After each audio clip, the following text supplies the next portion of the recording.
Welcome back to my channel once again. I'm so glad to be with you once again.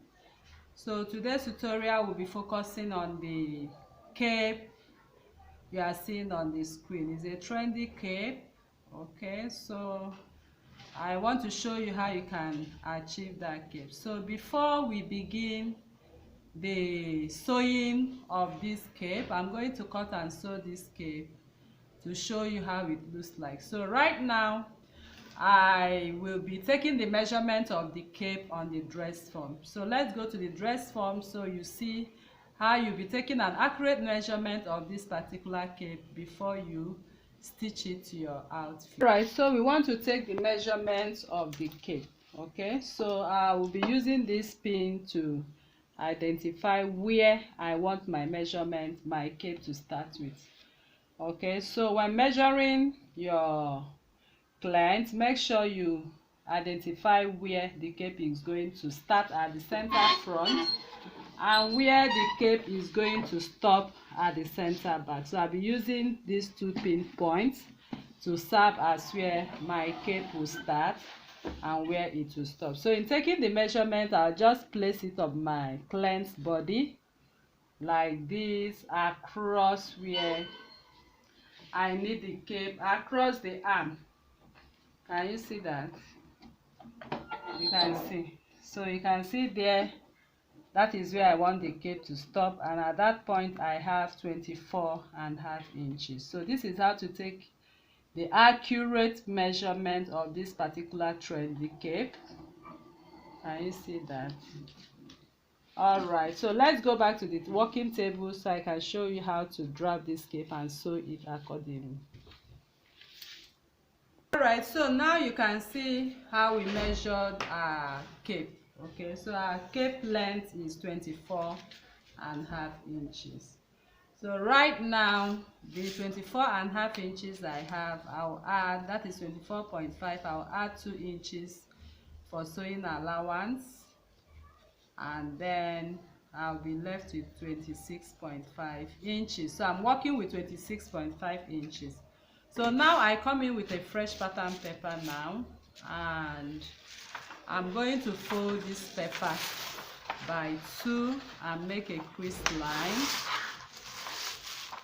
Okay, that's the first thing I do. I fold it by 2, make a crease line. I fold it again by 2 and make a crease line. Okay, so you have seen how many times I folded this paper right now. Okay, let me do it again. This part, okay, this is the length of our cape divided by 2. Okay, the length of the cape, which we measured at 26.5. Now I folded it again. This is going to serve as the height of our cape. I believe you understand what I'm trying to explain. So what we are doing here, we want to cut out this cape only as one piece. I'm going to take the measurement of the 26.5. The 26.5, I'm going to divide it by 2 because I've already folded my paper by 2. So this will serve as the edge of the center arm. Okay, that is the green line. So 26 divided by 2 will give me 13. So what I have in here, because of the length of the paper I have in here, is 12.5. Okay, so I need like 3/4 of an inch. So when adding my when cutting this paper, I will add the remaining 3/4, okay, to it. I don't want to start joining my paper again, but I believe you understand that. So whatever length you measure for your cape, this is, as we measured on the dress form, this is the length. Okay, then for the height of this cape, I would like to make use of, I'm making use of 5 inches for the height of this cape, as I folded my paper. So if I open it up, I'll be having 10 inches for this cape. Can you see? Now I'll be making use of 2.5 inches on this part, okay, where I'm going to center front and center back. So I'll quickly blend up using my pattern ruler. So if you want the cape, if you want to still have the cape, you know, bolder than 5 inches, you can make it 6 inches, but for the purpose of this tutorial I'm using 5 inches of this part. So here is 5 inches and here is 2.5 inches. So I'll quickly cut off this cape now, spread it open for you to see. I'll be cutting my cape right now. I'll be cutting it as you can see now. Okay, so as I cut it, I open up. You can see what I have for my cape right now. So one part of this cape becomes the center front. I'll be using this part as my center front, and here will be the center back. So I'll quickly cut it right now, then we'll stitch it so you see how it looks like. Now I'm done cutting this cape, as you can see. So I have to add the 3/4 of an inch, which was not enough. Remember, we measured 26.5. Okay, but because of the pepper, I told you I'll be adding 3/4 plus 1/2 an inch. Okay, for seam allowance I added 1/2 an inch to seam, 1/2 an inch all around, and I did the same on this part. So now I will take off the cape pattern, and this is what the cape looks like. So I'll be going to stay both front and back. I'll stay both the lining. One will serve as lining, one will serve as fabric. So I'm going to stay it right now. Once I'm done staying it, I'll bring it back to show you how to sew the boning. Okay, we are going to sew our boning on it to give it that structure. So let me quickly do this, then we'll be back. I am done with the stay of the, you can see the both of them are stayed. Okay, so you have to make sure you stay your both cape. So one part will serve as lining and the other will serve as the fabric part. Okay, that is the outer part. So I'm setting this part aside, and I'll be using this to serve as my fabric. Okay, so I have my raglan boning here. You can see the raglan boning. I can sew on top of it.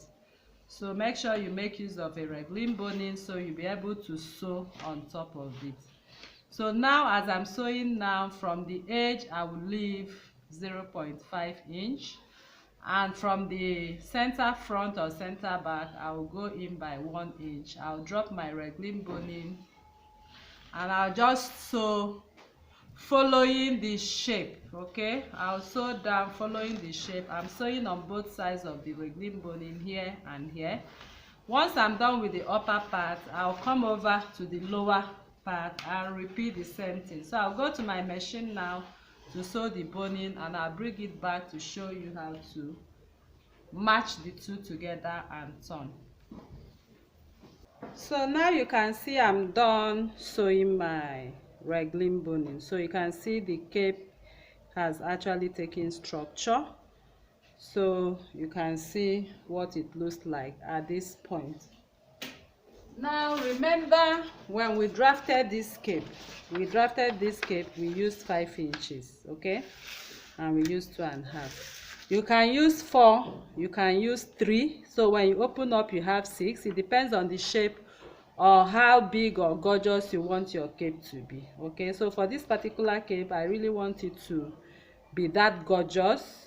Okay, so I'm using 5 inches. So if you feel the cape is too big for you, as it is right here, maybe you don't really want a big cape like this, then you can reduce the height. Okay, this is where you reduce the height. You can make it 4, you can make it 3. Okay, and you can make here 2.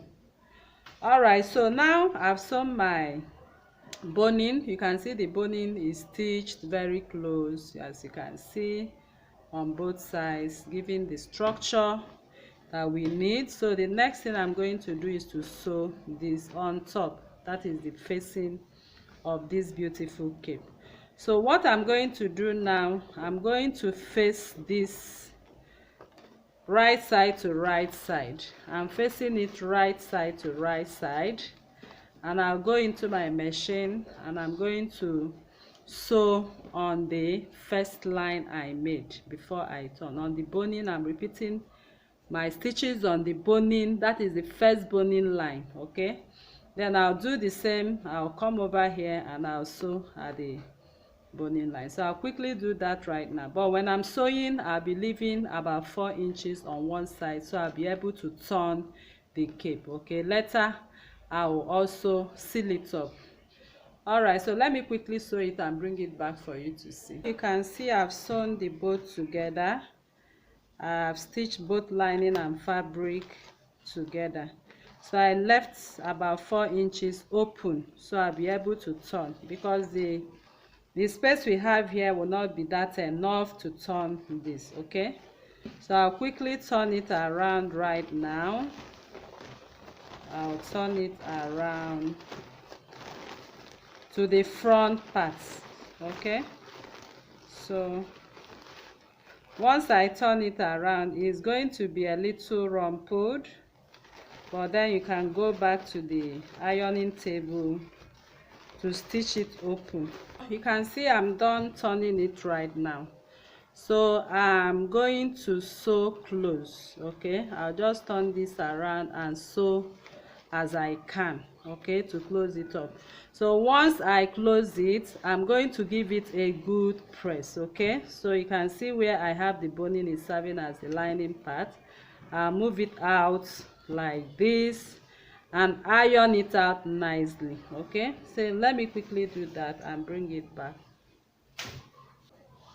All right, people, so now you can see what we came up with our cape right now. So this is the front part of it and the back side of this cape. So I'll be placing this cape right now on the dress form for you to see what it looks like at the end of the day. So we have the boning right here to give it structure, so make sure you sew and turn your boning accordingly. Okay, so we'll be going over to the dress form. I'll be pinning it, and we'll be using our appliques for the center front and the center back. So this is exactly how you are going to sew it into your dress after you must have finished your dress. Okay, then you can see how the cape looks on the dress form, exactly the same measurement we took. So if this is your dress which you have finished making, all you will do is to stitch this part at the center front of it. And for the back cape, you can see I just made some beautiful pleats to it, and you'll be stitching at the center back. Okay, you can leave the zipper open.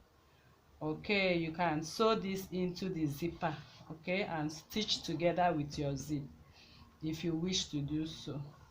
Okay, then if you don't wish to do so, you can also use your appliques to cover the rough edges. Can you see that? All right, then for the front, you can also use your appliques to cover the front edges like this as well. Okay, so I'll be using my appliques to cover it to show you how it looks like finally. All right, lovely people, so right now we are done with this beautiful cape dress. So you can see the cape is actually looking very fine and wonderful. So all you need to do is to go ahead and stitch this to your beautiful outfit and rock it to any occasion. So you can see with the appliques, it looks more beautiful and fine right here. So this is the front piece right now. I'll be showing you the back piece. So for the back piece, I also use my appliques to cover it right away. Okay, so you can do whatever thing you want to do in your embellishments. Okay, so this is how we come to the end of this tutorial, people. So if you love this content, please kindly subscribe, turn on your notification bell to receive videos like this each week. Like this video, share it to family and friends, and drop your comments on the comment section. So if you want to join our online classes, we have the link on the description box below. I will be dropping the link to join our WhatsApp group for your online classes. Okay, so thank you very much for coming once again. See you in my next video. Bye.